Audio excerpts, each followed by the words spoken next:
Hello friends, आज मैं लेके आई हूँ जन्माष्टमी स्पेशल मेवा पाक की ऐसी रेसिपी जो बिना मावा के बिना चाशनी के बनेगी।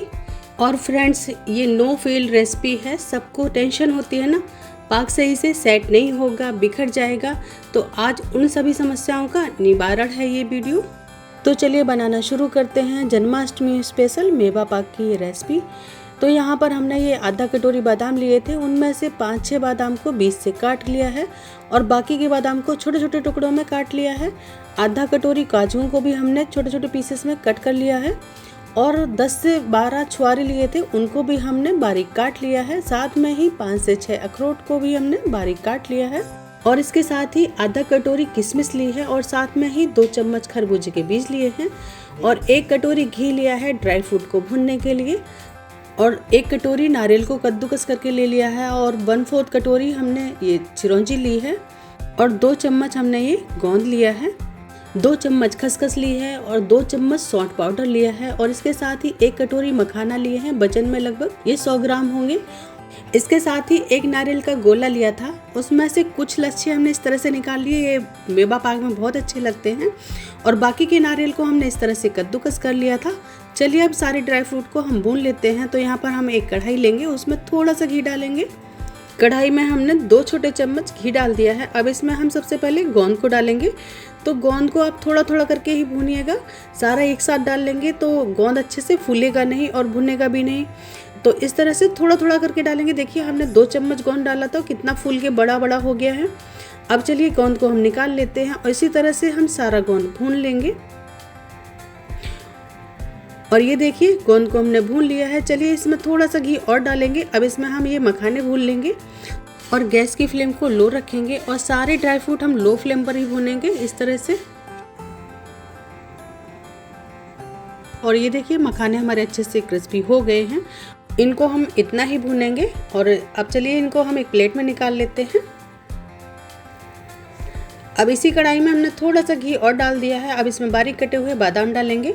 बादाम को पहले डालेंगे क्योंकि बादाम में थोड़ा सा टाइम लगता है भुनने में और काजू जल्दी से भुन जाते हैं, तो इसलिए हमने थोड़ा सा बादाम को भून लिया था। अब इसमें हमने काजू डाल दिए हैं। अब इसके साथ ही हम ये कटे हुए छुआरे डाल देंगे। इसी तरह से step by step dry fruit भूनते जाएंगे। जो ड्राई फ्रूट ज़्यादा टाइम लेते हैं उनको पहले भूनना है और जो ड्राई फ्रूट जल्दी भुन जाते हैं उनको हम बाद में भूनेंगे। इसी तरह से एक ही कढ़ाई में हम धीरे धीरे करके सारे ड्राई फ्रूट डालते जाएंगे। अभी हमने इसमें अखरोट डाल दिए हैं, अखरोट जल्दी भुन जाते हैं। और घी थोड़ा सा कम लग रहा था तो हमने 1 चम्मच घी और डाल दिया है, क्योंकि सारे ड्राई फ्रूट हम एक ही कढ़ाई में भूनने वाले हैं। स्टेप बाय स्टेप डालते जाएंगे और भूनते जाएंगे। अब इसमें हम ये कसा हुआ नारियल डाल देंगे, तो इसको भी हम भून लेंगे। इसमें ज़्यादा टाइम नहीं लगता है, बहुत जल्दी नारियल भुन जाता है, तो इसलिए हमने इसको लास्ट में डाला है। और ये देखिए सारे ड्राई फ्रूट हमारे अच्छे से भुन गए हैं। चलिए अब इनको हम एक प्लेट में निकाल लेते हैं। मखानों को हमने अलग प्लेट में निकाला है, वो क्यों निकाला है हम बाद में बताएंगे। अब हम कढ़ाई में 1 चम्मच घी और डालेंगे और इनमें हम ये बड़े बड़े जो पीसेस हमने काट के रखे थे बादाम के, वो डाल देंगे और इनको हल्का सा भून लेंगे और इनको हम अलग रखेंगे क्योंकि हम इनसे मेवा पाक को डेकोरेट करेंगे।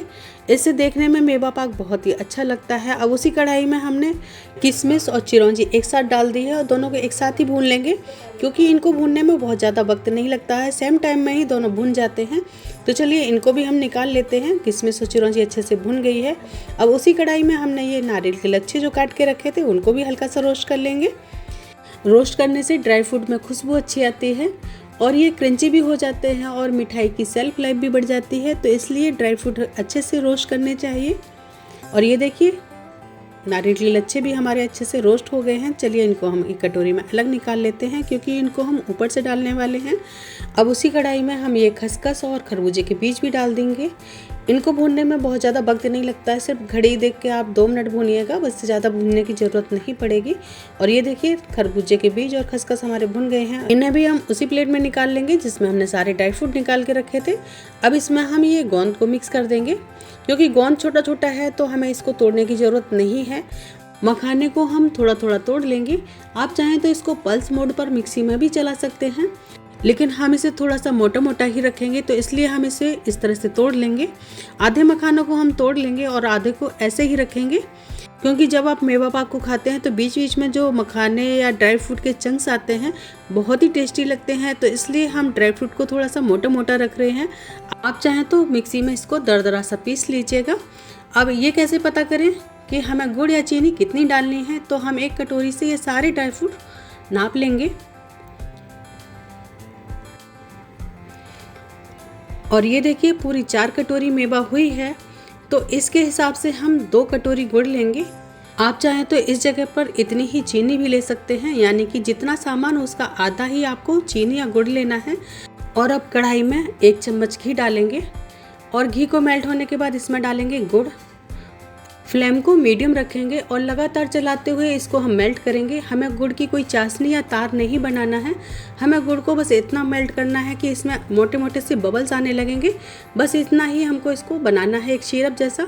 अक्सर यही गलती हो जाती है कि हमें पता नहीं होता है कि चाशनी कितनी पकानी है और इसी वजह से चाशनी ज़्यादा पक जाती है, तार बन जाते हैं, तो हमारा पाक फिर से बिखरने लगता है, सही से सेट नहीं होता है। तो ये 2 कारणों से ही होता है कि या तो मेवा हमारी ज़्यादा हो जाती है या तो चाशनी ज़्यादा पक जाती है। तो आपको बस इसी टाइम पर इसी बात का ध्यान देना है कि चाशनी नहीं बनानी है, बस गुड़ या चीनी को मेल्ट होने तक ही पकाना है। और ये देखिए गुड़ हमारा बढ़िया से मेल्ट हो गया है। अब इसमें हम ये सौंठ पाउडर डाल देंगे। ये पूरी तरह से ऑप्शनल है, अगर आपको पसंद हो तो ही डालें वरना रहने दें। और एक बार गुड़ को अच्छे से मिक्स करेंगे सौंठ पाउडर के साथ। एक दूसरा तरीका भी बताती हूँ जिससे आप पता लगा सकें कि पाक आपका परफेक्ट बना है, यानी कि चाशनी आपकी बिल्कुल परफेक्ट है। तो ये इस तरह से जब बड़े बड़े से बबल्स आने लगे तो समझ जाइएगा कि आपका सिरप बनके तैयार है। बस अब इसमें हम सारी मेवा को डाल देंगे और जल्दी जल्दी से चलाएंगे, क्योंकि गुड़ जल्दी से जमने लगता है और गैस की फ्लेम को हमें लो रखना है और सारा प्रोसेस हम लो फ्लेम पर ही करने वाले हैं। और ये देखिए अच्छे से मेवा को हमने मिक्स कर लिया है। चलिए अब इसे हम एक थाली में जमा लेते हैं। तो हम जिस थाली में हमने मेवा ड्राई फ्रूट भून के रखे थे तो उसमें घी लगा हुआ था, तो इसी में हम सारी मेवा को डाल देंगे और जल्दी से सारी मेवा को थाली में सेट कर देंगे, क्योंकि जैसे जैसे ये ठंडी होगी वैसे वैसे जमने लगेगी, इसलिए ये प्रोसेस हमें थोड़ा जल्दी करना होता है। अब हमने जो ड्राई फ्रूट निकाल कर रखे थे, नारियल के लच्छे और बादाम के पीसेस, उनको भी ऊपर से इस तरह से हम सेट कर देंगे, जिससे ये देखने में और भी अच्छी लगेगी। साथ ही ऊपर से थोड़े से पिस्ता की कतरन भी डाल दी है, आपको पसंद हो तो ही डालें। और ये देखिए सारे ड्राई फ्रूट अच्छे से चिपक गए हैं। अब इनको हम सेट होने के लिए रख देंगे, ज़्यादा नहीं, बस ये ठंडा हो जाए वैसे ही सेट हो जाएगा। और ये देखिए ये बढ़िया से सेट हो गया है। चलिए अब इसको हम कट कर लेते हैं। आप इस मेवा पाक को अपने मन चाहे शेप में काट सकते हैं।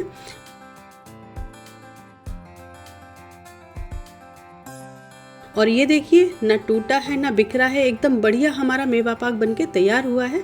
चलिए मैं आपको एक पीस तोड़ कर भी दिखाती हूँ। ये देखिए कितना सॉफ्ट है और ना ही चिपक रहा है, एकदम परफेक्ट बना है हमारा मेवा पाक।